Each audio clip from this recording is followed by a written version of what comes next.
So ito mga pare, test drive naman tayo nitong Aerox 155. Ang taas talaga ng pakiramdam nito compare sa Honda Click ko. Mataas yung pakiramdam niya.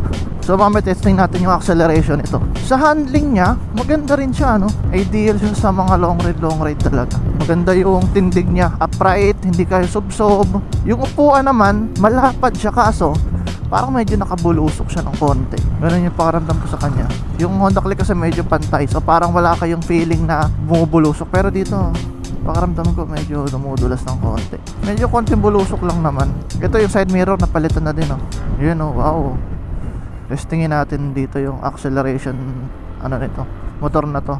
Yung engine response niya, no, hindi siya ganun na parang aggressive, hindi kagaya ng mga Honda scooter like Honda Click, yung mga Airblade. Talagang pag binigyan mo, dumadamba. Ito medyo mabait yung makina niya eh. Try natin yung magmabilis. Kaya unahan natin to mga to. Okay, yun napansin ko sa kanya, no. Hindi siya ganun ka-aggressive, pero malakas pa rin hatak niya kasi 155 to eh. Yun nga lang, yung gitna niya may hatak pa rin. Unlike sa mga Honda scooter, di ba sinasabi ko doon kapag bandang mga 60 to 80, parang humihina na yung hatak. Pero dito yung 60 to 80 may hatak pa rin siya. Dahil din yung sa BBA eh. Yun yung pinagkaiba niya. Hindi siya ganun ka-aggressive, pero yung hatak niya ramdam niya pa rin sa high RPM, sa high speed, mga 60 to 80.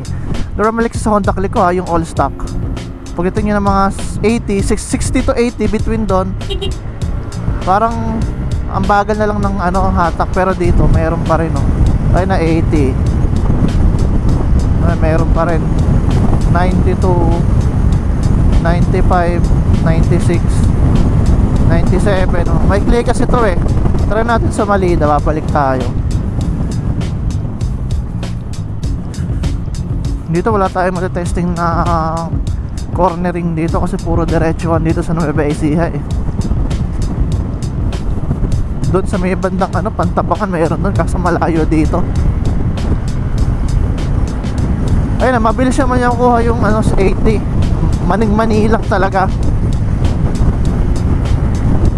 All stock pala ito mga pare ko, lahat hanggang sa panggilid. 103. Malakas din. Try natin bumalik.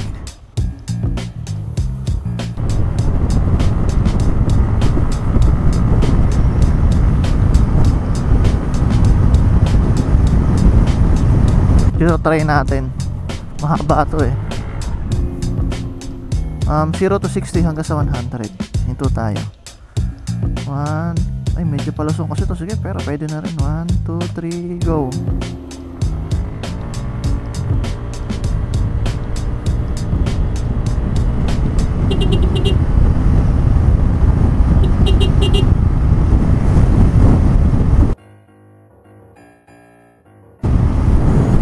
Ayan.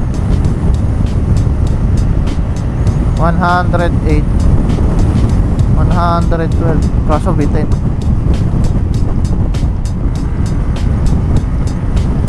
Ayun, sa ganun kaikli na kalsada kaya yung tumakbo ng ganun. Hindi naman to top speed, pinakita ko yung acceleration nya. Hindi tayo makapag top speed dito, maikli lang yung daan. So ayun, para may idea rin kayo dito sa Aerox, no.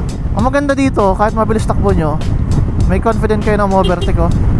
Kasi nga yung high RPM nya or yung 60 to 80 may hatak pa rin. Ayun, kahit nga 90 oh. May hatak siya like sa mga Honda Click ko, yung Honda Click 150 ko. Pagdating mo ng 70, yung hatak nya hindi mo na ganun karamdam. Eto meron talaga.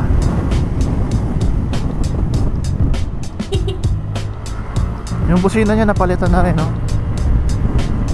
Tsaka yung napansin ko rin sa benefit ng malalapad yung gulong, napaka-stable nya.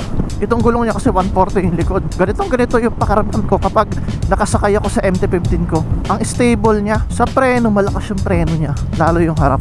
Yung likod, nagulat din ako sa preno ng likod nito, no? Drum brake, ang lakas din. Ayun, no, nag-i-skid ako sa likod. Pero yun nga, gaya na sabi ko madalas, yung drum brake hindi agad siya kumakapit. Unlike sa disc brake, pagka preno mo una best, pumapalo na yung or kumakapit na, ramdam na agad yung preno, yung paghinto mo dito sa ano, drum brake, hindi siya ganun. Parang ilang 1 second or millisecond bago mo maramdaman yung kapit niya. May delay talaga. Although kung makapit nga siya, nag-i-skid, pero yung response ng mga drum brake hindi ganun kabilis. Kaya nag-disc brake ako eh. Yung unahan wala akong masasabi, napakalakas. Walang pintas. Eh wala tong ABS, non-ABS kasi to eh. Mayroong mga ABS nito, yun maganda. Ito kasi non-ABS. So yung preno, yung lakas ng preno sa unahan, kailangan nyo ng skill. Hindi pwede yung pigala kayo ng piga. Possible mag-skid kayo, pwede pa kayo sa memplang.